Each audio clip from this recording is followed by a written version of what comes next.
চট্টগ্রাম উন্নয়ন কর্তৃপক্ষের মতবিনিময় সভায় দুই উপদেষ্টার উপস্থিতিতে মাল্টিমিডিয়াতে প্রদর্শন করা হয়েছে সাবেক প্রধানমন্ত্রী শেখ হাসিনার ছবি। শনিবার দুপুরে চক সম্মেলন কক্ষে চট্টগ্রাম উন্নয়ন কর্তৃপক্ষের চলমান উন্নয়ন প্রকল্প ও সামগ্রিক কার্যক্রম বিষয়ে মতবিনিময় সভায় এ ঘটনা ঘটে। এতে তৎক্ষণাৎ ক্ষুব্ধ প্রতিক্রিয়া জানান সভায় উপস্থিত গৃহায়ন ও গণপূর্ত উপদেষ্টা আদিলুর রহমান খান। তিনি বলেন, জুলাই আগস্টে ছাত্র জনতার রক্তে যে স্বাধীনতা অর্জিত হয়েছে তা আপনারা এখনো ধারণ করছেন না।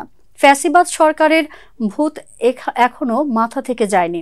এ সময় ভূমি উপদেষ্টা এএফ হাসান আরিফও উপস্থিত ছিলেন। জলাবদ্ধতা প্রকল্পের বর্তমান পরিস্থিতি তুলে ধরতে গিয়ে চক নির্বাহী প্রকৌশলী ও জলাবদ্ধতা প্রকল্পের পরিচালক আহমেদ মাইনুদ্দিন তথ্যচিত্র প্রদর্শনের সময় পর্দায় ভেসে ওঠে শেখ হাসিনার ছবি।